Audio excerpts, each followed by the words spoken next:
Je vois le miracle arrive, j'entends le miracle arriver, je sens qu'un miracle arrive, un miracle arrive, un miracle arrive. Oh, je vois le miracle arrive, comme il a fait hier, j'entends le miracle arrive, il le fera aujourd'hui. Je sens qu'un miracle arrive, Dieu ne change pas. Un miracle arrive, il est le même, je vois, il est le même.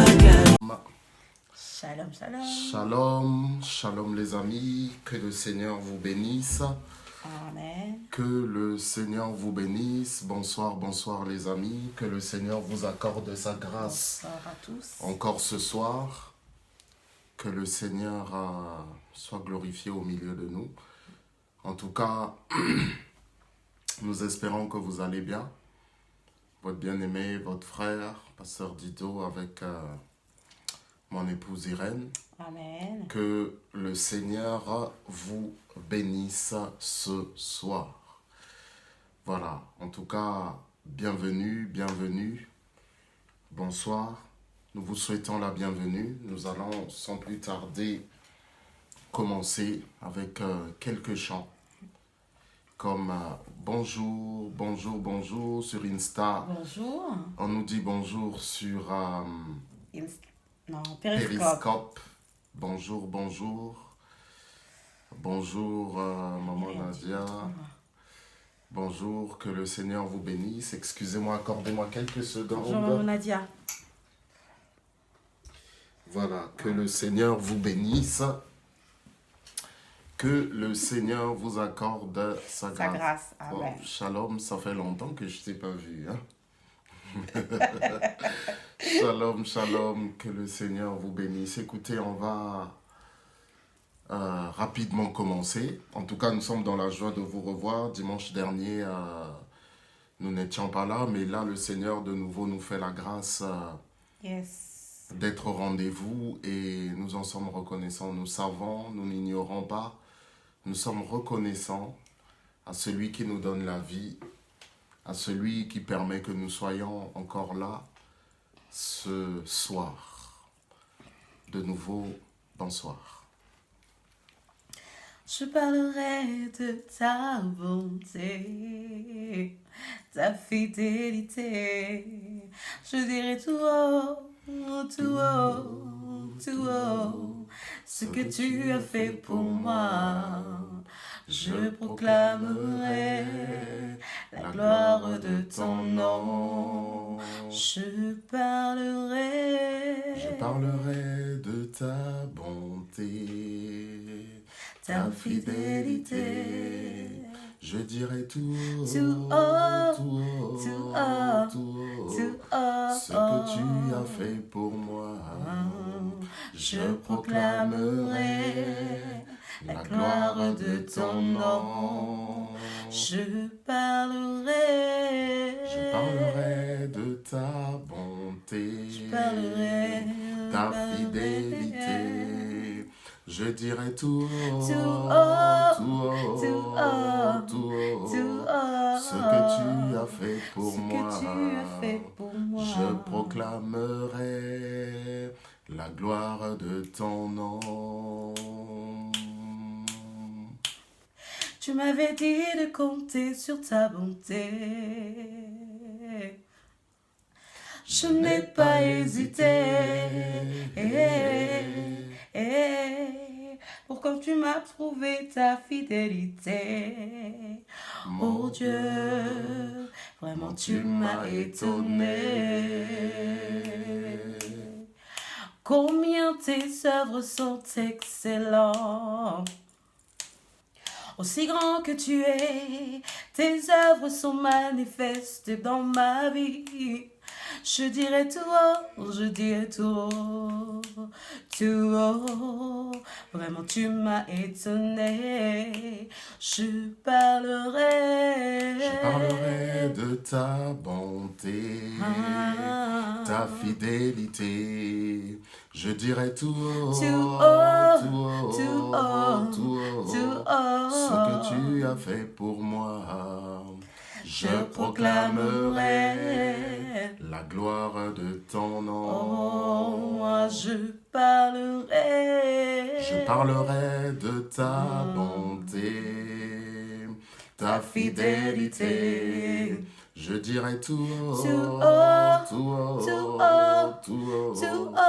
que tu as fait pour moi. Je proclamerai la gloire de ton nom. Oh mon Dieu, tu es bon. Oh mon Dieu, tu es bon. Oh mon Dieu, tu es bon pour moi, tu es bon. Oh mon Dieu, tu es bon. Oh mon Dieu, tu es bon. Oh mon Dieu, tu es bon pour moi, tu es bon. Tu m'as lavé, tu es bon. Tu m'as transformé, tu es bon. Oh mon Dieu, tu es bon pour moi, tu es bon. Tu m'as guéri, tu es bon. Tu m'as sauvé, tu es bon. Oh mon Dieu, tu es bon pour moi, tu es bon. Chante Alléluia. Oui, chante Alléluia. Oh, chante Alléluia. Ma sœur chante mon frère chante oh, chante Alléluia. Oh, chante Alléluia. Oh, crie oh, crie Alléluia. Nous avons Jésus, nous avons Emmanuel, nous avons son pouvoir, nous avons sa puissance. Nous avons Jésus, nous avons Emmanuel, nous avons son pouvoir, nous avons sa puissance. Nous vaincrons Satan, nous vaincrons les démons, nous vaincrons les sorciers, par le nom de Jésus. Chante Alléluia. Oh, chante Alléluia. Oh, chante Alléluia. Chante Alléluia. Chante Alléluia. chante Alléluia. Chante Alléluia. Alléluia. Chante Alléluia. Oh, chante Alléluia. Chante Alléluia. Alléluia. Gloire au Seigneur, gloire au Seigneur. Nous avons été créés afin de célébrer le Seigneur. Nous avons été créés afin d'élever le Seigneur, afin, bien-aimé, de dire ses hauts faits, de manifester ses bienfaits, de manifester son amour. Et il est vraiment important dans nos vies de tous les jours d'être reconnaissant à l'égard de celui qui nous a donné la vie, de celui qui a donné son Fils unique. Et la Bible est claire par rapport à ça. La Bible est claire par rapport à ça. Car Dieu a tant aimé le monde qu'il a donné son Fils unique, afin que quiconque croit en lui ne périsse point, mais qu'il ait la vie éternelle. Amen. Alors, je pense que vous avez peut-être vu que j'ai une voix enrouée. N'est-ce pas? On est en ce moment en plein changement de température. Nous sommes en ce moment en plein changement de saison aussi. Et donc, je crois que j'ai dû prendre un coup de froid. J'ai déjà une voix quand même assez grave, mais là, la toux me rend encore plus grave ma voix. Donc, je pense que mes cordes vocales subissent une pression, mais dans le nom de Jésus, je crois, j'affirme, je confesse que je suis déjà en voie de guérison. Amen. En tout cas, encore bonsoir aux personnes qui viennent de nous rejoindre. Et nous sommes vraiment dans la joie de vous revoir. Permettez-nous, avant de commencer, de vous remercier pour votre soutien, de vous remercier pour ce que vous faites, pour les partages, pour les prières.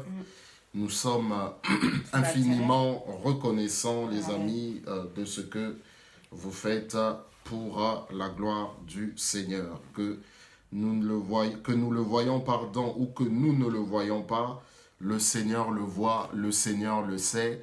et il récompensera les personnes comme il se doit. Dans tous les cas, permettez-nous de vous dire merci. Alors, bien-aimés dans le Seigneur, depuis quelques dimanches déjà, nous sommes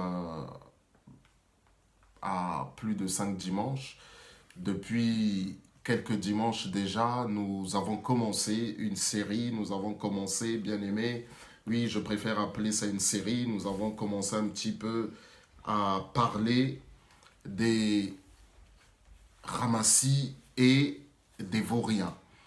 Alors avant de continuer, je me permettrai de dire quand même que voilà, c'est un dimanche, un chant, un message, une entrevue, que le principe est simple, nous chantons comme nous l'avons fait au début, 1, 2, 3 chants, donc un dimanche, un chant, un message, comme nous le faisons, nous allons annoncer un message. Et puis, bien entendu, nous allons avoir une entrevue, ce qui signifie que le concept de cette émission, c'est l'interactivité. C'est-à-dire que si vous avez une question ou si vous avez quelque chose à dire, dites-le. S'il s'agit d'une question par rapport à quelque chose que nous connaissons, nous donnerons la réponse. Si nous n'avons pas de réponse et que nous sommes en mesure d'aller chercher et de rapporter la réponse, nous le ferons. Autrement, si nous ne pouvons pas répondre, nous chercherons une personne qui est qualifiée, nous demanderons au Saint-Esprit, et si le Saint-Esprit nous demande d'aller vers une personne qui a plus de connaissances, alors nous irons donc vers cette personne afin de solliciter son éclairage, afin de solliciter son aide. Donc, bien-aimés dans le Seigneur, nous avons, c'est juste un rappel, c'est vraiment très important que nous puissions rappeler, souffrir, que nous puissions parler de ces choses. Nous avons commencé notre série sur les vauriens et sur les ramassis. Nous avons commencé notre série sur la base, comme fondement, nous avons utilisé les relations. Vous savez que le Seigneur lui-même dit dans le livre de Genèse, « Il n'est pas bon que l'homme soit seul, je lui ferai une aide semblable à lui. » Il est vrai que ce passage s'accorde d'abord aux relations entre un homme et une femme dans le cadre du mariage, mais ce passage nous montre aussi, bien-aimés dans le Seigneur, l'importance des relations, que l'homme n'est pas appelé, n'est-ce pas, à être seul. Bonsoir, sœur Latifa, que l'homme, n'est-ce pas, n'est pas appelé à être seul, mais à vivre en communion avec ses semblables. Et l'apôtre Paul va dire ceci, bonsoir, l'apôtre Paul va dire ceci, les amis, dans 1 Corinthiens chapitre 15, verset 33, l'apôtre Paul va dire une chose qui est très, très, très, très, très importante, les mauvaises, merci sœur Latifa, bonsoir, les mauvaises compagnies corrompent les bonnes mœurs. Et nous avons bien aimé dit par rapport à ce que le Seigneur nous enseigne au travers de son serviteur l'apôtre Paul, que nous voyons bien l'influence qu'une personne peut exercer sur nous. L'être humain d'ailleurs est un être influençable, dans le sens vrai du mot, dans le sens propre du mot, parce qu'il y a bien sûr les bonnes influences et aussi donc les mauvaises influences. Donc l'être humain est un être influençable.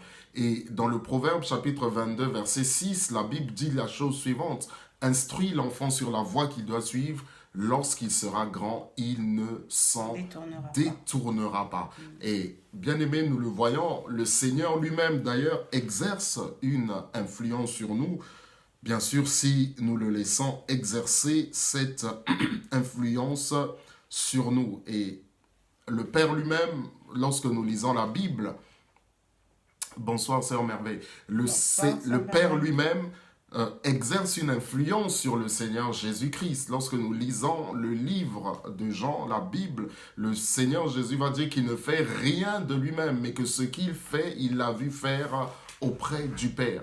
Lui-même se présente comme étant un serviteur, n'est-ce pas? Alors qu'ils étaient à Golgotha, pas à Golgotha, pardon, excusez-moi, au jardin de Gethsémané, pas à Golgotha, mais au jardin de Gethsémané, il va dire une phrase qui est très importante pour nous et qui, je crois, doit nous interpeller. Il va dire à son père, s'il est possible, éloigne de moi cette coupe. C'est ce qu'il va dire au Père. S'il est possible, éloigne de moi cette coupe. Mais tout de suite après, il va se ressaisir en disant, non pas moi, non pas que ma volonté se fasse, mais que ta volonté à toi, Père, se fasse. Et nous voyons donc là, bien aimé, l'influence du Père sur le Fils. Le Père sur, bien aimé, le Fils sur le Seigneur. Non. Il n'y a pas de souci, ma sœur Merveille. Il n'y a pas de souci. Nous venons à peine de commencer. Nous sommes en train de faire quelques rappels.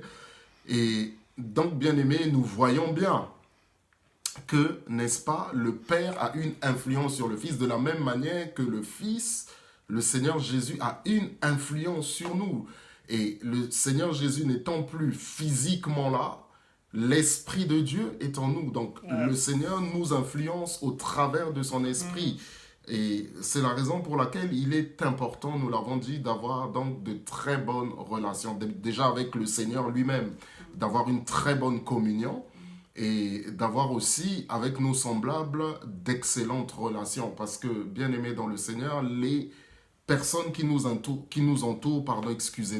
les personnes qui nous entourent nous influencent. D'une manière ou d'une autre, les personnes qui nous entourent nous influencent. Alors, l'influence est à des degrés divers. Je ne vais pas entrer dans la profondeur de ces choses, mais il est sûr, bien aimé, que quelqu'un que vous n'avez vu qu'une fois, que vous ne voyez pas souvent, ne va pas, à moins que ce soit lors d'un événement particulier, lors d'une circonstance exceptionnelle, la personne que vous voyez une fois ne va pas vous influencer de la même manière que votre père, ne va pas vous influencer de la même manière que votre pasteur, ne va pas vous influencer de la même manière que le Seigneur Jésus.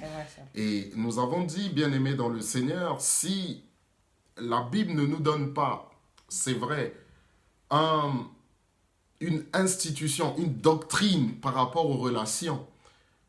Lorsque nous parlons de doctrine, nous parlons des fondements comme le mariage, nous parlons des fondements comme le baptême, nous parlons des fondements comme le pardon, nous parlons des fondements comme l'imposition des mains. Je ne vais pas entrer dans les détails de la doctrine chrétienne, des fondements comme la foi chrétienne. Nous ne parlons pas de toutes ces choses, mais la Bible nous interpelle par rapport aux relations. Nous avons déjà donné quelques versets. Amos 3.3. 2 hommes peuvent-ils marcher ensemble sans se concerter, sans s'être entretenus, sans s'être mis d'accord, bien-aimés dans le Seigneur. Et nous voyons vraiment dans le livre des Proverbes d'ailleurs l'importance, bien-aimés, des relations. Le Seigneur, sous l'image de la sagesse, le Seigneur sous l'image d'un père, d'une mère, est en train de parler au fils pour le mettre en garde contre les mauvaises relations, contre les mauvaises fréquentations. Donc, il est vraiment très important, et nous disions dernièrement qu'il faut demander l'aide du Seigneur pour que, bien-aimés dans le Seigneur, nous puissions avoir de bonnes fréquentations, de bonnes relations, que nous puissions faire de bons choix, afin, bien aimé, que notre destinée aille aussi, bien entendu, donc de l'avant. Et, bien aimé, c'est vraiment très, très, très important de ne pas oublier ces choses. C'est vraiment très important de considérer avec sérieux les relations que nous avons. Les mauvaises compagnies, je le rappelle, corrompent les bonnes mœurs. Et nous avons commencé donc à parler des ramassis, même si nous avons dit que dans la Bible, ce mot, on ne le trouve pas beaucoup. Mais lorsque nous avons commencé à parler des ramassis, la Bible a évoqué, nous avons évoqué ce qui se passe dans le livre de Nombres. Et ce qui se passe dans le livre d'Exode. La Bible va nous dire que, alors qu'ils étaient dans le désert, les amis, il y avait là des ramassis qui vont avoir, bien aimé, une réaction très, très, très dommageable. Et cette réaction, c'est laquelle? C'est qu'ils vont, bien aimé, réveiller la convoitise dans le cœur des enfants de Dieu. ils vont, bonsoir Tiburce, ils vont réveiller, bien-aimés dans le Seigneur, la convoitise des enfants de Dieu, alors même que le Seigneur avait déjà réglé un certain nombre de problèmes. Ils vont évoquer, bien-aimés, la convoitise, et la Bible va nous dire que les enfants de Dieu vont à leur tour être remplis de désir pour dire, cette viande-là, cette viande que nous avions connue en Égypte, Seigneur, donne-la-nous, nous en avons de nouveaux besoins de cette viande. Il faut que tu nous la donnes. Et, bien-aimé dans le Seigneur, cela va attrister et même fâcher le cœur du Seigneur. Et nous avons aussi, bien-aimé, vu que, et là c'était dans le livre de 1 Samuel, nous avons déjà, avant de continuer, nous avons vu aussi dans Exode chapitre 12, verset 38, nous avons vu qu'il y avait un certain nombre de personnes bien-aimées. Nous avons essayé d'expliquer un petit peu le contexte, parce que c'est très important de ne pas le négliger. Nous avons vu, bien-aimés dans le Seigneur, qu'il y avait des gens, un certain nombre de populations, puisque l'Égypte à l'époque était une puissance économique, militaire très forte, et l'Égypte, nous l'avons vu pratiquer l'esclavage. Et en lisant la Bible, nous comprenons qu'il n'y avait pas que le peuple de Dieu qui était en esclavage, mais il y avait aussi d'autres populations, n'est-ce pas, qui étaient là en esclavage. Et donc, lorsque le Seigneur a forcé la main de Pharaon afin que ce dernier libère le peuple de Dieu, il y a tout un tas de peuples, tout un tas de populations, tout un tas de personnes qui a profité pour s'échapper de l'Égypte. Ouais. C'est ainsi que ces personnes vont donc, la Bible ne nous le dit pas, mais nous pouvons penser que ces personnes, ayant vu ce qui s'est passé en Égypte, ayant vu comment Dieu avait béni son peuple, comment Dieu avait touché son peuple, ces personnes se sont aussi faufilées, n'est-ce pas, parmi le peuple de Dieu, au point de l'influencer dans le mauvais sens. Nous avons parlé aussi, n'est-ce pas, des fils d'Élie, du sacrificateur Élie. Nous n'allons pas revenir sur toutes ces choses, mais nous avons vu, bien-aimés dans le Seigneur, que ces jeunes gens étaient des vauriens, la Bible nous dit. Et pourquoi la Bible affirme que c'était des vauriens? Parce que ces personnes ne craignaient pas l'Éternel. Et ces personnes ne craignaient pas l'Éternel, Ophni et Phiné, principalement parce que ces personnes volaient la nourriture qui était attachée, qui était réservée au Seigneur, en allant forcer la personne qui offrait à donner de la viande crue. Et si cette personne disait, mais attends au moins que cette viande soit cuite, elle disait, non, je prends de force. Premier méfait, premier péché. Deuxième péché, la Bible nous dit que ces hommes couchaient à l'entrée de la tente avec les femmes qui venaient là, bien-aimées, pour adorer, pour offrir au Seigneur. Et parmi les fils d'Élie, bien-aimés, il y en avait un qui était marié. Et d'ailleurs, dans le récit biblique, on nous parle de sa femme qui accouche et qui donne naissance à un fils qu'elle va appeler Ichabod, qui signifie la gloire s'en est allée, la gloire est partie. Donc il commettait le vol, il commettait l'adultère, bien-aimé dans le Seigneur. Il commettait l'adultère. Il commettait, bien-aimé, l'adultère. Et il se rendait coupable, bien-aimé, de blasphème. Nous n'allons pas citer tout un tas de péchés qu'il commettait, mais bien-aimé dans le Seigneur, il faisait des choses qui n'étaient pas conformes à la volonté de Dieu. Et bien-aimé dans le Seigneur, la conséquence, c'est que Dieu a mis fin à leur vie. Alors que leur papa était au courant de ce qui se passait, Dieu a mis fin à leur vie. Alors nous avons bien aimé relever quelques caractéristiques de cet esprit. Nous allons continuer encore aujourd'hui. Nous avons bien aimé relever quelques caractéristiques de cet esprit. Et nous avons dit, bien aimé dans le Seigneur, que cet esprit, c'est un esprit, déjà c'est sûr que ce n'est pas un esprit, c'est sûr que ce n'est pas le Saint-Esprit. Cet esprit de vaurien, c'est sûr que ce n'est pas le Saint-Esprit, parce que bien-aimé, c'est un esprit déjà qui est très influent, un esprit qui influence. Lorsque nous avons lu le récit biblique, bonsoir, tonton Aimé. Lorsque nous avons lu le récit biblique, lorsque nous avons lu le récit biblique, nous avons vu que c'était le serviteur bien-aimé qui allait piquer la viande, qui allait voler la viande. Ce n'était pas directement les deux sacrificateurs, fils d'Élie, le sacrificateur, qui allait voler, mais c'était le serviteur. Ils avaient des gens à leur service, des Lévites probablement à leur service, puisque pour servir, il fallait être lévite. Le cas de Samuel est un cas à part, est un cas exceptionnel. Ce n'est pas pour nous ce soir le sujet. Alors, bien-aimés dans le Seigneur, donc, si les sacrificateurs qui connaissent la loi de Dieu, si les personnes qui connaissent la loi de Dieu vont elles-mêmes se rendre coupables de vol, vont elles-mêmes se rendre, vont elles-mêmes se rendre coupables de vol, bonsoir tonton Aimé, vont elles-mêmes se rendre coupables, bien-aimés, de choses qui sont abominables, qui sont abominations aux yeux de l'Éternel, ça veut, bien-aimé, dire que cet esprit, je ne suis pas là pour mettre la peur dans le cœur des gens, mais nous devons, bien-aimés, être prudents. Nous devons être prudents, parce qu'un esprit qui arrive à influencer des gens qui connaissent la parole de Dieu, des gens qui sont censés craindre le Seigneur, bien-aimés, ça veut dire que, bien sûr, au nom de Jésus, nous pouvons vaincre cet esprit, mais il y a des choses, bien-aimés, que nous ne pouvons pas nous permettre, c'est de nous amuser avec les esprits. Le Seigneur nous a donné l'autorité afin de les chasser, afin, bien-aimés, de nous en débarrasser. Ce n'est pas pour nous amuser avec. Comment est-ce que ces deux sacrificateurs ont pu influencer, bien-aimés, des serviteurs, afin que ces serviteurs, probablement, bien-aimés, bonsoir sœur Olga, afin que probablement ces serviteurs qui, eux aussi, connaissaient un petit peu la crainte de Dieu, se sont laissés influencer par des gens qui étaient corrompus.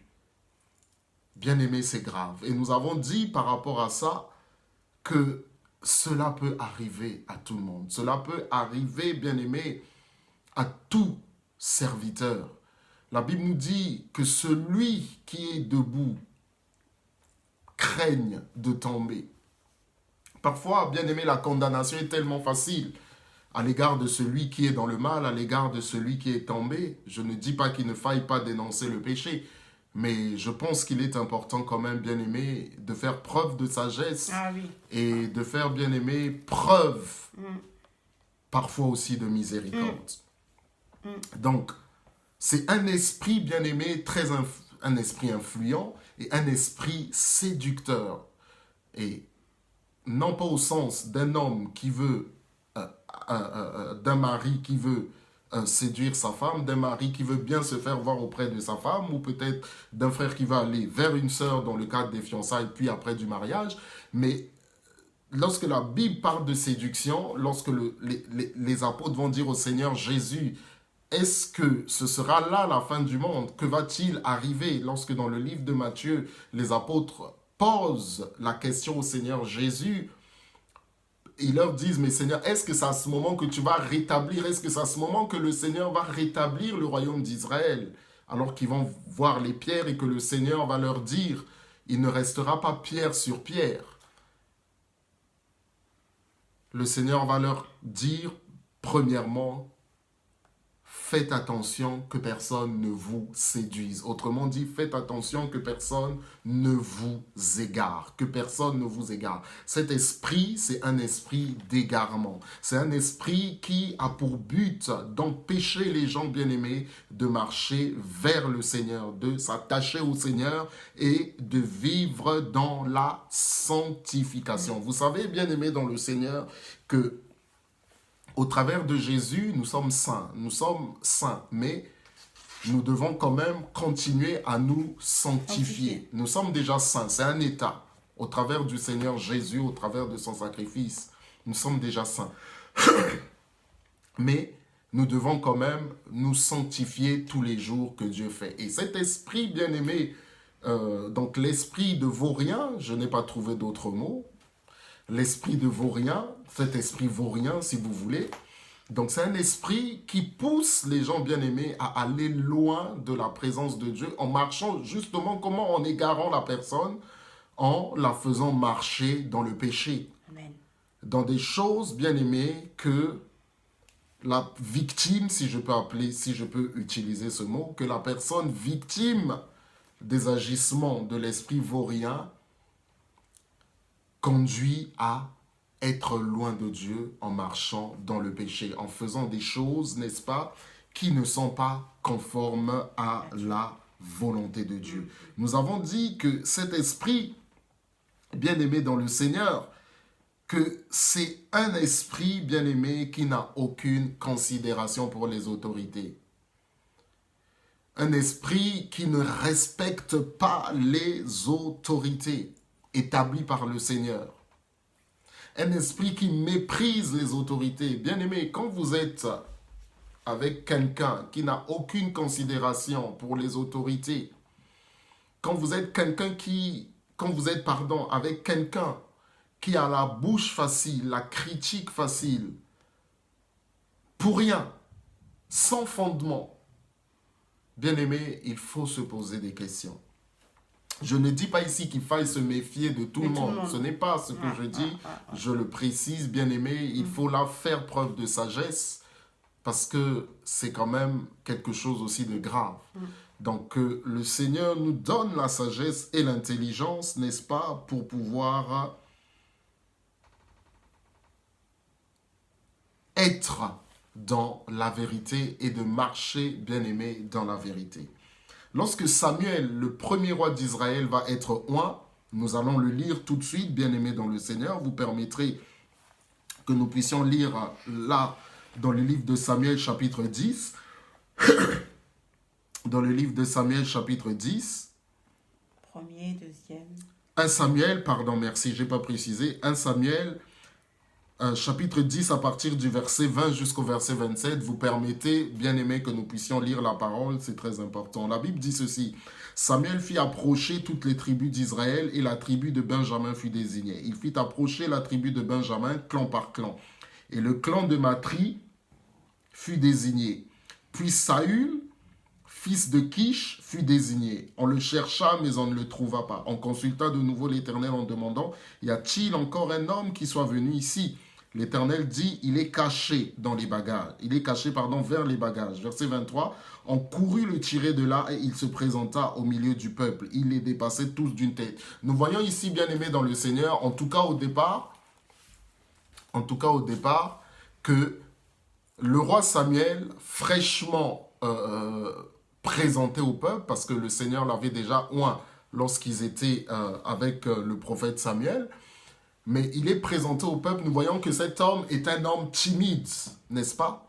Il est dépassé d'une taille, mais il se trouve que monsieur va se cacher dans les bagages. Et il s'est tellement bien caché que personne ne l'a vu. Et c'est le Seigneur devant qui personne ne peut se cacher qui va dire: voilà, le monsieur est dans les bagages.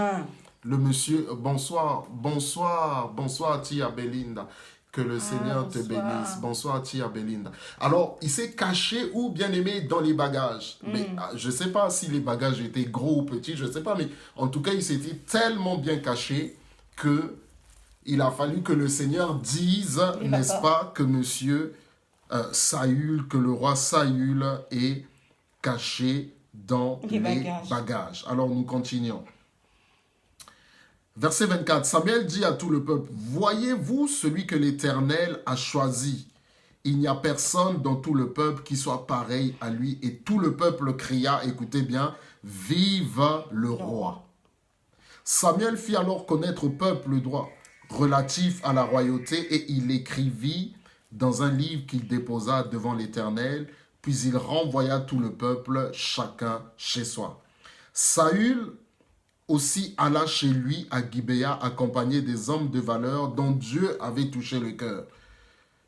Dieu va toujours susciter, lorsque vous êtes choisi, bien-aimé, Dieu va toujours susciter des gens, Dieu va toujours mettre à vos côtés.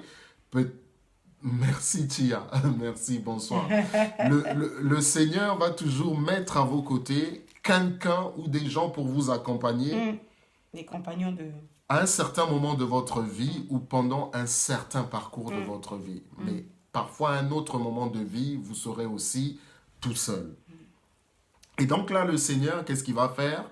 Il va choisir un homme pour devenir roi d'Israël et il va donc mettre à ses côtés, bien entendu, des gens. Mais au préalable, qu'est-ce que le Seigneur va faire? C'est juste une parenthèse que j'ouvre.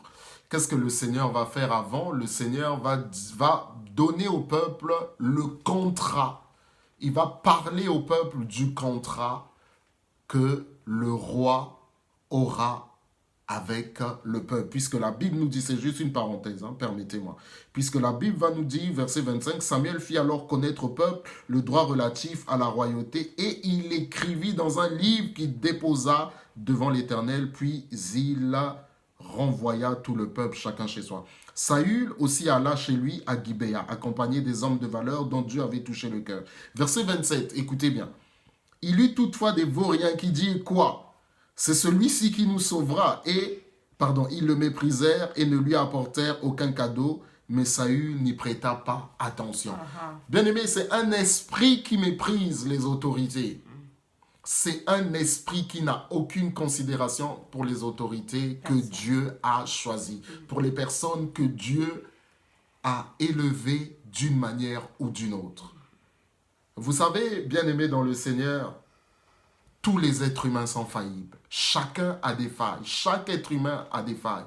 Et aujourd'hui encore, bien-aimé, jusqu'à aujourd'hui, moi je continue à m'étonner, je ne sais pas si c'est votre cas, je continue à m'étonner comment est-ce qu'un Dieu si grand, si puissant, tout puissant, si élevé, a choisi les hommes pour manifester sa gloire. C'est vrai que ce sont des choses, bien-aimées, très très très difficiles à comprendre, mais il n'y a que le Seigneur qui peut nous aider par rapport à ces choses. Mais dans tous les cas, le Seigneur nous dit de respecter les autorités qu'il a mises en place. Le Seigneur nous dit de considérer avec respect les personnes qu'il a mises en place.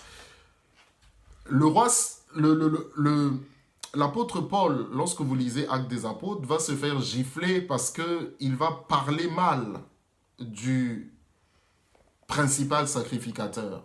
Et lorsqu'il va être repris, il va dire « Je ne savais pas que c'était le principal sacrificateur, car la parole dit que tu ne porteras pas de mauvaises paroles, tu n'auras pas de mauvaises paroles contre le chef de mon peuple. » Donc, nous voyons que cet esprit qui égare, que cet esprit qui est influent, c'est un esprit aussi, les amis, qui méprise les autorités, qui n'a aucun respect pour les autorités. Et je disais tout à l'heure, pour revenir à ce que je disais, bien-aimé dans le Seigneur, tout être humain est faillible.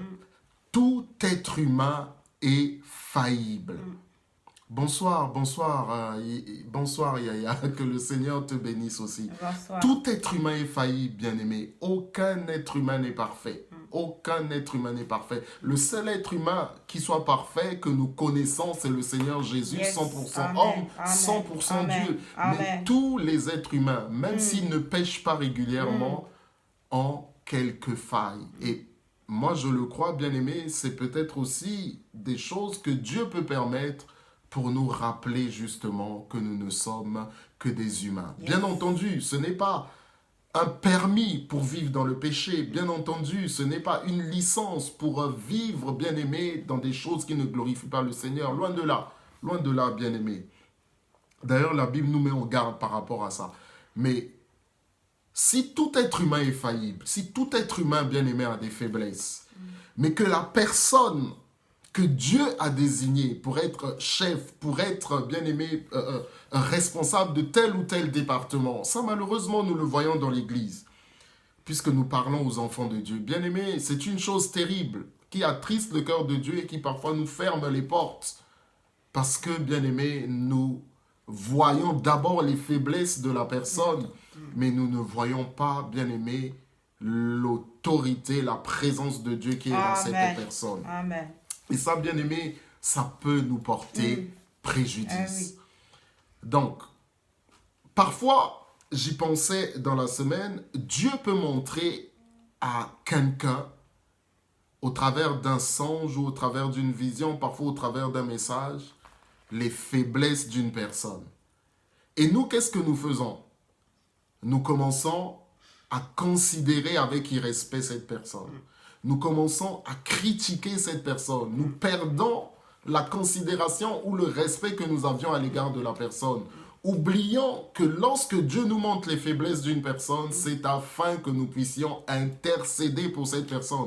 Car qui sommes-nous pour que le Seigneur puisse nous montrer les faiblesses de telle ou telle personne? Qui sommes-nous pour que le Seigneur puisse nous montrer les incapacités de telle ou telle personne? Parfois, nous sommes tellement habitués à ce que Dieu parle que nous attendons que le Seigneur nous dise « Prie pour cette personne ». Non, frères et sœurs, non, bien-aimés. Bonsoir Yaya, bonsoir Yestel. Si le Seigneur nous montre les faiblesses de telle ou telle personne, c'est afin que nous puissions prier pour cette personne. Le Seigneur nous a donné un ministère d'intercession. Quand je parle d'un ministère d'intercession, je parle là de tous les chrétiens. Je ne parle pas des 5 ministères universels. Je parle là des ministères de tous les chrétiens. Comme Jésus intercédait pour tout le peuple de Dieu, nous aussi nous devons intercéder, bien-aimés, n'est-ce pas, pour toutes les personnes. Donc, est-ce que ces vauriens avaient vu que Samuel était timide? Probablement. Ils se sont dit, mais est-ce que c'est cet homme qui viendra nous sauver? Un homme qui se cache dans les bagages, un roi qui se cache dans les bagages. Mais c'est quoi cette histoire? Et pourtant, c'était l'homme que Dieu avait choisi. C'est la même chose pour Jésus. Et effectivement, je ne veux même pas encore entrer dans le cas de David. Ça, c'est encore beaucoup plus grave. Mais peut-être un jour, on parlera de David. Cet homme était tellement aimé, malgré ses faiblesses, que le Seigneur l'a sauvé. Amen. Donc, bien-aimés dans le Seigneur, nous voyons vraiment que c'est un esprit qui méprise. Si nous avons dans notre entourage quelqu'un qui passe son temps à mépriser les frères et sœurs ou à mépriser les autorités et qui profite d'une incapacité ou d'un défaut de la personne, bien aimé, c'est une personne très dangereuse. Et c'est une personne qui est animée par un esprit de vaurien. Et je veux simplement dire ceci, le Seigneur Jésus va nous dire dans les évangiles, avant d'enlever la paille qui est dans l'œil de ton frère, enlève d'abord toi la poutre qui est dans le tien. Ça veut dire quoi? Ça veut dire que le problème le plus grave viendra d'abord de toi. Et que le problème qu'il y a chez l'autre n'est pas la priorité, mais c'est d'abord toi qui dois régler ton problème parce que c'est chez toi que le problème est le plus grave. D'abord chez toi, avant d'aller régler le problème de ton frère. Et avant d'accuser d'abord ton frère, règle d'abord à ton niveau le problème et après seulement tu verras tellement clair que le problème de ton frère sera moins important que le problème qu'il y a chez toi. Donc, bien-aimé dans le Seigneur, c'est vraiment quelque chose de très important. L'esprit de vaurien, bien-aimé, c'est aussi un esprit qui ne partage pas. C'est un esprit égoïste, un esprit, bien-aimé, égocentrique. La Bible va nous dire dans 1 Samuel chapitre 30. 1 Samuel chapitre 30, bien-aimé dans le Seigneur, permettez que nous lisions comme ça de temps à autre les passages, va nous dire dans 1 Samuel chapitre 30, bien-aimé, la Bible va nous dire, 1 Samuel chapitre 30, verset 22. La Bible va nous dire, on va commencer à partir du verset 21, si vous le permettez, après on va parler un petit peu du contexte. On va parler un petit peu du contexte. La Bible nous dit, David arriva vers les 200 hommes qui avaient été trop fatigués pour le suivre et qu'on avait laissé au torrent de Bézor. Ils s'avancèrent à la rencontre de David et de sa troupe. David s'approcha d'eux et leur demanda comment ils allaient. Tous les hommes méchants et les vauriens qui avaient accompagné David prirent la parole et dirent « Puisqu'ils ne sont pas venus avec nous, nous ne leur donnerons rien du butin que nous avons sauvé, à part à chacun sa femme et ses enfants, qui les emmènent et qui s'en aillent. » Verset 23. « Mais David dit, n'agissez pas ainsi, mes frères, au sujet de ce que l'Éternel nous a donné. En effet, il nous a gardés et a livré entre nos mains la troupe qui était venue nous faire du mal. Qui pourrait vous écouter dans cette affaire? La part doit être la même pour celui qui est descendu sur le champ de bataille et pour celui qui est resté près du matériel. Ils partageront tout ensemble. Cela se passa ainsi dès ce jour et par la suite, et l'on en a fait jusqu'à aujourd'hui une prescription et une règle en Israël. Bonsoir, bonsoir, sœur Gaëlle. Bien-aimé dans le Seigneur, il est arrivé un moment, vous savez, l'histoire de David, c'est une histoire très riche. Il est arrivé, bien-aimé, un moment où David était poursuivi par le roi Saül, vous connaissez l'histoire, et à un certain moment, il a dû sortir du territoire d'Israël afin d'aller se réfugier chez les Philistins. Et lorsqu'il va se réfugier chez les Philistins, bien-aimés dans le Seigneur, il n'y a pas de souci, sœur Gaëlle, vous pourrez toujours suivre le direct, l'émission en différé, il n'y a vraiment pas de problème. À un certain moment, le roi David va donc se retrouver chez les Philistins pour trouver refuge. Et alors qu'il va aller en expédition, quelque part, les Amalécites vont venir dans le territoire que le roi des Philistins, un des rois des Philistins, un des princes des Philistins, puisque les Philistins avaient 5 princes, un des princes des Philistins pourra voler, n'est-ce pas, les femmes, le butin, mais sans tuer les femmes et sans tuer, donc, n'est-ce pas, les enfants. Alors, David va être accompagné de quelques hommes pour aller chercher les femmes et les enfants. Et d'après ce que la Bible nous montre, à un certain moment, certaines des personnes, certains hommes qui le suivaient vont être fatigués et ne vont pas pouvoir poursuivre la route jusqu'à destination, c'est-à-dire jusqu'où se trouve le camp des Philistins, afin de mettre la main sur eux et de les faire périr. David va être vainqueur par la grâce de Dieu, et donc ils vont revenir. Ils vont revenir. Ils vont revenir, non pas avec les mains vides, mais avec un butin. Alors, David va suggérer qu'on partage, qu'on donne quand même quelque chose à ceux qui ne sont pas arrivés jusqu'aux Amalécites. La Bible va nous dire qu'il y a des hommes méchants et des vauriens qui vont dire, comme ils ne sont pas allés jusqu'à la guerre, ils n'auront absolument rien. Ils n'auront rien. La Bible va nous dire ceci au verset 21. David arriva vers les 200 hommes qui avaient été trop fatigués pour le suivre et qu'on avait laissé au torrent de Bézor. Ça veut dire qu'ils avaient quand même fait un certain chemin avec eux. Ils s'avancèrent à la rencontre de David et de sa troupe. David s'approcha d'eux et leur demanda comment ils allaient. David, le plus important pour lui, c'est de demander, ce sont ces hommes, ce sont des gens qui l'ont soutenu, ils demandent comment est-ce qu'ils vont. Comment vous avez vécu pendant que nous étions allés là-bas en expédition, chercher les femmes et les enfants et tout ce qui nous appartenait. Et il y a des gens qui s'élèvent, ils ne pensent même pas à leur demander comment ils vont, ils ne pensent qu'au butin, ils ne pensent qu'aux choses matérielles. Comme vous n'avez pas été avec nous jusqu'au bout, alors vous n'aurez rien. Bien-aimé, la Bible nous dit il y a un temps pour toute chose. Il y a un temps pour toute chose, bien-aimé, la Bible nous dit. Et c'est vrai que lorsqu'on ne considère pas ces choses, bien-aimé, parfois on risque de sortir une parole qui risque de casser l'ambiance. Parfois on risque de sortir de nos bouches, bien-aimés, quelque chose qui ne va pas glorifier le Seigneur. Et non seulement ça ne va pas glorifier le Seigneur, mais ça peut détruire parfois certaines relations. Ces gens qui parlent, la Bible ne nous dit pas qui étaient-ils. La Bible nous parle d'hommes méchants et de vauriens. Ça veut dire déjà que c'était des gens qui n'avaient pas de bonnes intentions dans leur cœur. C'était des gens déjà bien-aimés qui, dans leur cœur, n'étaient pas corrects.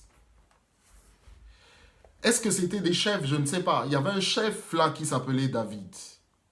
Et le chef vient et il dit, comment vous allez, vous qui n'avez pas pu nous suivre parce que vous étiez fatigués? Vous arrivez tout de suite, vous pensez au butin, vous pensez même pas à la santé des gens qui ont gardé une partie du matériel. Bien sûr qu'ils n'étaient pas allés jusqu'au bout, mais la Bible nous dit qu'ils avaient quand même gardé le matériel.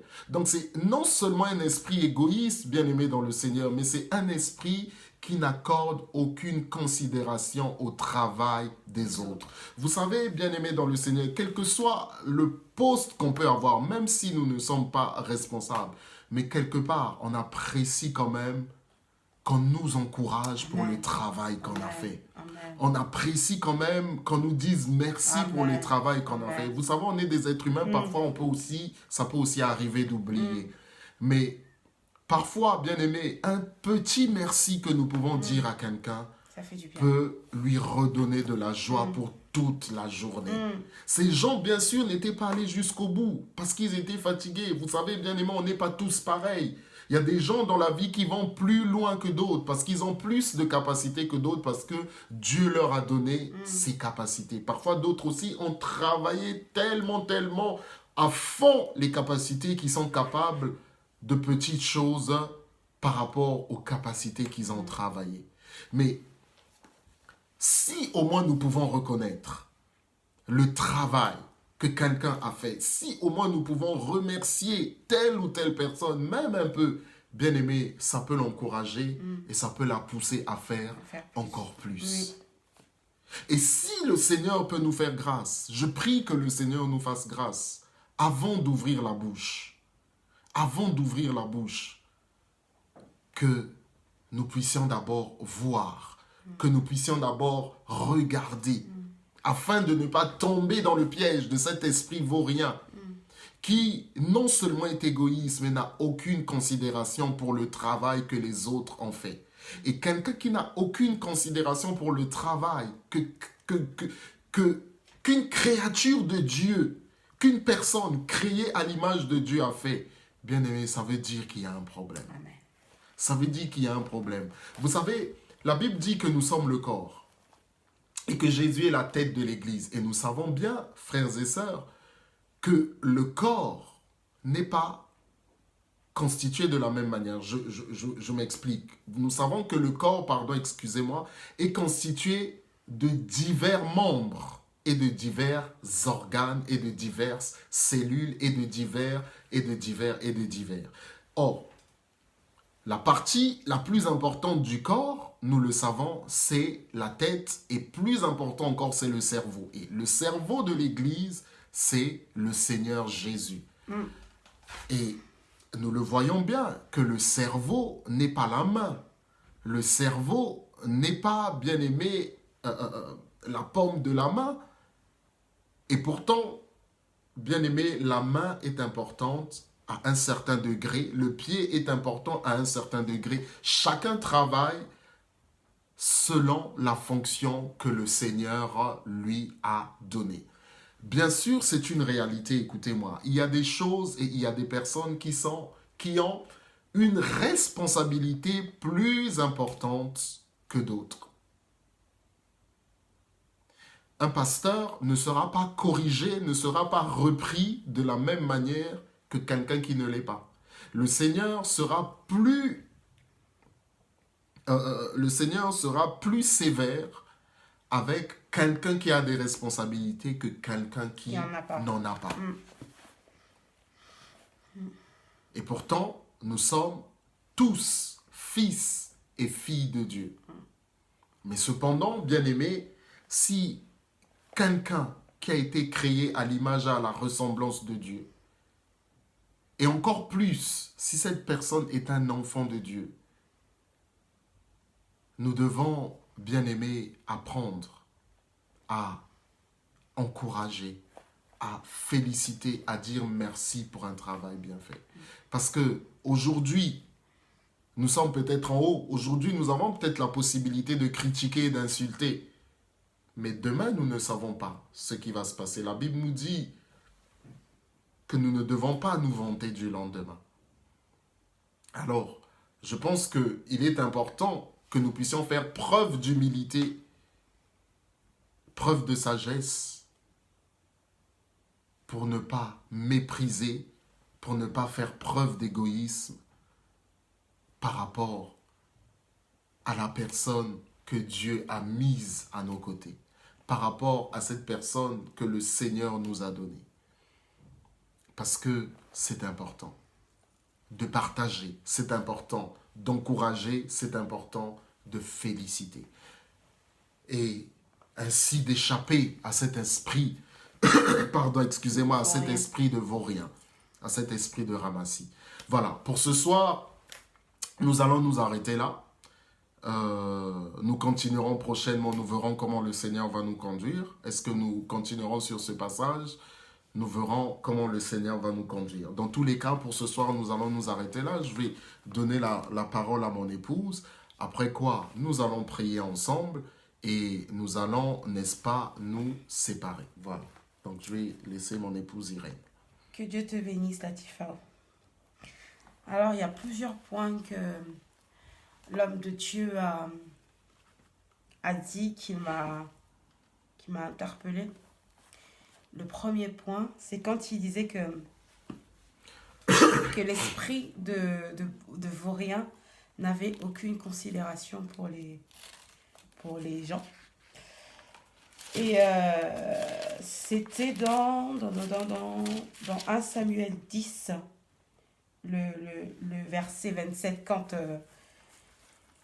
le peuple disait que quoi, c'est celui-ci qui nous sauvera, ils le méprisaient et ne lui apportèrent aucun présent. Mais Saül, n'y prenait point garde. Moi, je vais parler du côté de la famille. L'homme de Dieu a parlé du côté de l'Église. Moi, je veux parler du côté de la famille. Nous avons dans nos familles quelquefois des personnes qui sont haut gradées, excusez-moi, qui sont plus avancées que nous. Je vais m'expliquer. Par exemple, nous avons un pasteur qui est dans notre famille. On a quelquefois tendance à le mépriser parce qu'on a grandi avec cette personne. C'est notre oncle, c'est notre fils, c'est notre frère, c'est notre cousin. Alors, on a grandi avec cette personne et on connaît ses faiblesses. On connaît ses côtés bien comme ses côtés mauvais. Mais, parfois, nous prenons le côté mauvais et on le met en lumière. Et quand cette personne devient serviteur, on a tendance à se dire, moi, je vais l'appeler pasteur. Lui et moi, on a volé ensemble au marché. On a volé ensemble à Koura. On a volé ensemble. Et moi, aujourd'hui, je vais l'appeler serviteur. Moi, je vais l'appeler serviteur. Il a 20 ans. Moi, j'ai 23 ans. Pourquoi? C'est une chose qui est très, très mauvaise. Ça, j'ai souvent vu ça dans nos familles. Des genres de réflexions, des genres de comportements. Je vais vous donner un exemple. Un jour, je parlais avec ma tante, qui me disait, elle me disait quelque chose et en fait, elle me disait quelque chose. Elle me disait, oh, je viendrai t'aider chez toi et tout ça. Je lui dis, mais tantine, tu peux pas faire ça, t'es ma tante. Elle me dit, mais non, oui, je suis ta tante, mais tu es la femme du pasteur. Je te dois du respect. Et quand elle m'a dit ça, je me suis dit, c'est vrai. Et il y a aussi des femmes qui étaient plus âgées que moi qui m'appelaient maman. Je leur dis, mais arrêtez de m'appeler maman, vous êtes plus vieille que moi. Elle me dit, mais non, tu es la femme de notre pasteur, tu es notre mère. Je vais vous dire, si je dis ça, je vais vous dire que si vous avez un serviteur, si vous avez quelqu'un qui est dans votre famille, que vous connaissez, que vous avez grandi ensemble, considérez l'endroit que le Seigneur l'a posté. Ne le méprisez pas. Parfois, c'est cette personne qui vous aidera dans vos difficultés. Parfois, c'est cette personne qui vous aidera à aimer plus le Christ. Vous voyez ce que je veux dire? Un voleur peut devenir prédicateur. Une prostituée peut devenir chantre. Ça se fait. Alors ne méprisons pas les personnes de nos familles. La deuxième chose qu'il disait, c'est dire merci. Dire merci. Moi, je veux dire merci à notre Père spirituel. Notre Père spirituel nous a donné, il nous a fait confiance pour faire cette émission et il nous fait confiance pour beaucoup d'autres choses. Disons merci à nos enfants que nous mettons au monde. Disons merci à nos enfants. Ils passent, ils font, par exemple, ils vont chercher du pain. Merci mon fils. Ils vont te dire, je sais pas, ils vont te complimenter, maman, papa, tu es beau. Merci. Disons merci à nos enfants. Disons merci aux personnes qui, selon nous, sont plus petits que nous. Selon nous, j'ai bien dit. Parce que selon le Seigneur, ces personnes peuvent être plus que nous. Disons merci en tout temps. Disons merci en toutes choses. Moi, je vous dis merci à vous qui êtes là sur les réseaux sociaux, vous qui êtes là en train de nous regarder. Merci pour votre participation. Merci parce que vous êtes avec nous. Si vous étiez pas là, on ne serait pas là. Si on n'était pas là, vous ne serez pas là. On est complémentaires.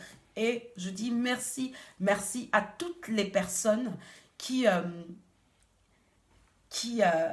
passent leur temps à nous regarder. C'est vraiment une reconnaissance que mon mari et moi, nous avons pour vous.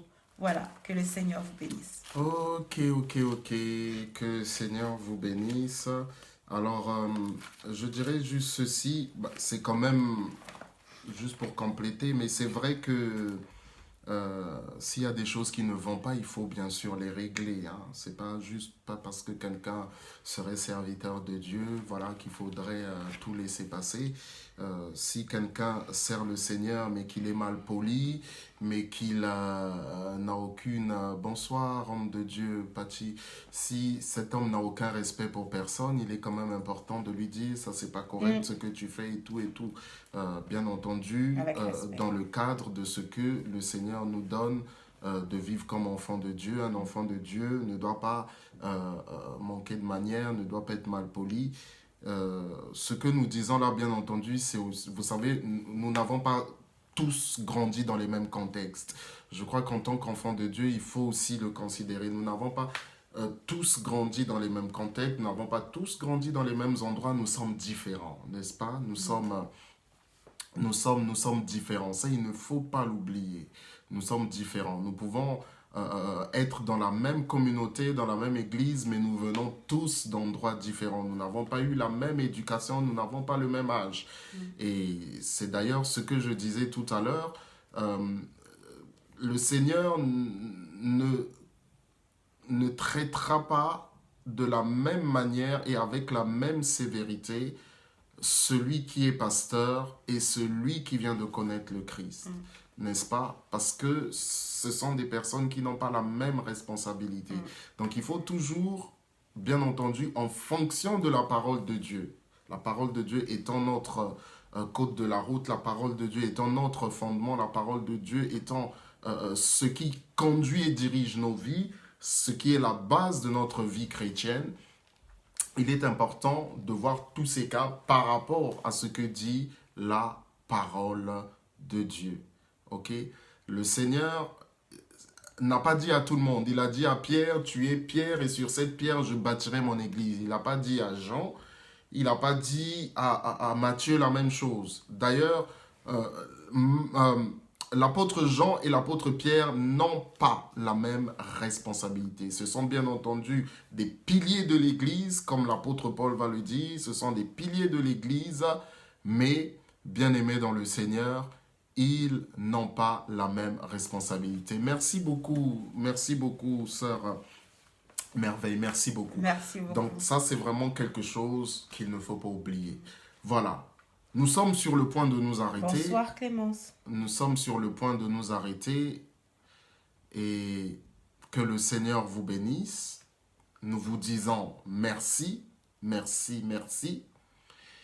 Et comme nous le disons, nous le répétons, bien-aimés dans le Seigneur, pensons à nos frères et sœurs qui partout sont persécutés à cause du nom de Jésus-Christ. C'est une réalité. Partout à travers le monde, il y a la persécution. À divers degrés, nous, dans les pays où nous vivons, la persécution n'est pas aussi forte qu'en Asie. La persécution n'est pas aussi forte que dans certains pays d'Afrique. Donc c'est vraiment important de ne pas oublier nos frères et sœurs qui sont persécutés, bien-aimés, à cause de l'évangile. C'est une réalité. Prions pour nos frères et sœurs. Si des gens ont accepté Jésus comme Seigneur et Sauveur, prions pour eux. Et si nous savons qu'il y a des gens, bien-aimés, qui ne sont pas dans le droit chemin, prions pour eux que le Saint-Esprit les touche. Lui qui, bien-aimé, nous convainc de péché, de justice et de jugement pour que ces personnes soient dirigées par le Seigneur dans le droit chemin. Ça, c'est vraiment important, bien-aimés dans le Seigneur, de prier avec amour et de le faire avec miséricorde. Nos bien-aimés aussi que le Seigneur a envoyés sur le champ de la mission, qui sont des missionnaires, frères et sœurs, prions aussi pour ces personnes parce que c'est très important. Les autorités de ce pays, prions pour ces personnes aussi, bien-aimés. C'est très, très, très important. Et merci. Merci beaucoup. Merci Maman Nadia. Dans tous les cas, bien-aimés, prions les uns pour les autres. Nous sommes Église Corps du Christ, prions pour l'Église universelle. Si le Seigneur, bien entendu, nous le met à cœur, prions pour nos familles. Il y a parfois dans nos familles des gens qui ne connaissent pas le Seigneur, donc vraiment pensons à ça. Et n'oublions pas que le Seigneur Jésus revient bientôt. Il revient bientôt. Il a parlé de beaucoup de signes que nous voyons en train de se manifester, des prophéties que nous voyons en train de se manifester sous nos yeux. Et bien aimé, le Seigneur revient. Le Seigneur revient. Le Seigneur revient. En tout cas, merci beaucoup. Nous n'allons pas nous séparer sans prier. Vraiment que le Seigneur vous bénisse. Si vous pouvez partager aussi, que ça puisse bénir d'autres personnes, pourquoi pas. Gloire au Seigneur, si vraiment vous pouvez partager pour bénir d'autres personnes. J'ai une petite pensée en fait, avant qu'on se quitte. Si tu passes un moment où il n'y a pas de reconnaissance envers ta personne, considère-toi déjà d'abord toi-même et pardonne. Pardonne toutes ces personnes qui ont passé ce temps à te mépriser. Pardonne toutes ces personnes qui ont passé ce temps à se moquer de toi. Et pardonne ces personnes qui t'ont abandonné sur le chemin. Au début, l'homme de Dieu disait que nous devons être accompagnés avec des bonnes personnes. Il disait aussi ce matin que nous devons prier afin que le Seigneur nous emmène des compagnons dans notre vie chrétienne. Et le Seigneur permet aussi d'écarter certaines personnes qui sont néfastes pour vous. Si on t'a abandonné et que tu ne comprends pas, demande à l'Éternel pourquoi ces personnes sont parties. L'Éternel te dira, il te dira ou il ne te le dira pas, mais il te fera ressentir que cette personne n'était pas dans sa volonté. Pardonne ces personnes qui t'ont méprisé, je me répète. Pardonne ces personnes qui se sont moquées de toi. Et pardonne ces personnes qui t'ont abandonné. Et surtout, sois accompagné des personnes que l'Éternel choisira pour toi. Voilà. Que le Seigneur soit glorifié, bien-aimés. Nous allons prier. Nous allons prier, après quoi nous allons nous séparer. Donc, Seigneur notre Dieu, notre Père, nous voulons encore te bénir dans le nom de Jésus et te remercier pour ce temps que tu nous as accordé. Nous voulons te manifester notre reconnaissance, Seigneur notre Dieu, d'avoir été avec nous, d'avoir été avec les frères. Merci pour les bien-aimés, frères et sœurs, qui ont pris de leur temps, Seigneur notre Dieu, pour suivre ces paroles, pour écouter ces paroles, pour suivre, Seigneur, cette émission. Nous te sommes infiniment reconnaissants. Nous voulons te remercier pour ces frères et sœurs. Et nous voulons te remercier, Seigneur notre Dieu, aussi pour toutes les personnes que tu as mises à nos côtés. Et parfois, nous avons compris, mais bien souvent, nous n'avons pas toujours compris quel était leur rôle dans notre vie. Et pour cela, nous te demandons pardon pour notre ignorance. Puisses-tu, Saint-Esprit, nous rendre sensibles afin, même si au début nous ne comprenons pas, mais que nous ne puissions pas, Saint-Esprit, chasser ces personnes si c'est toi qui les as mises dans nos vies, mais que tu nous donnes la sagesse et la connaissance afin, Saint-Esprit, de faire ce que tu nous demandes. Merci pour nos vies, merci pour nos familles. Nous abandonnons cette semaine qui est en train de débuter entre tes saintes mains. Nous abandonnons tout ce que nous allons faire, Seigneur notre Dieu, le travail, l'école, l'université, tout ce qui nous concerne, Seigneur, dans le nom de Jésus, et que au travers de nous encore, Seigneur, toi qui nous as choisis, que tu puisses encore te manifester en parole et en acte. Que toi qui nous as choisis comme témoins, Seigneur, que tu sois fier de nous, que tu sois content de nous pour la gloire de ton saint nom. Merci Seigneur Jésus, merci Père, merci Saint-Esprit, merci dans le nom de Jésus en qui nous avons prié. Amen. Amen. Voilà, merci les amis, que le Seigneur vous bénisse. Bonsoir, ancien Gilles, bonsoir. Que le Seigneur vous bénisse les amis. Voilà, donc nous nous retrouverons prochainement. Et puis, si le Seigneur nous donne de partager une pensée sur notre compte personnel, là, comme aujourd'hui, nous partagerons une pensée ou, comme nous le faisons souvent, nous mettrons des phrases ou des versets. Voilà. Comme le Seigneur nous le mettra à cœur. En tout cas, bonsoir, bonne soirée, bonne nuit et merci encore. Et voilà, si vous pouvez partager, s'il vous plaît, que des personnes soient bénies aussi. Merci beaucoup, homme de Dieu. Merci, homme de Dieu, Patty. Vraiment, que le Seigneur soit glorifié. Merci beaucoup. À bientôt, les amis. Au revoir. Au revoir. Je vois le miracle arrive. J'entends le miracle arriver. Je sens qu'un miracle arrive. Un miracle arrive. Un miracle arrive. Oh, je vois le miracle arrive. Comme il a fait hier. J'entends le miracle arrive. Il le fera aujourd'hui. Je sens qu'un miracle arrive. Dieu ne change pas.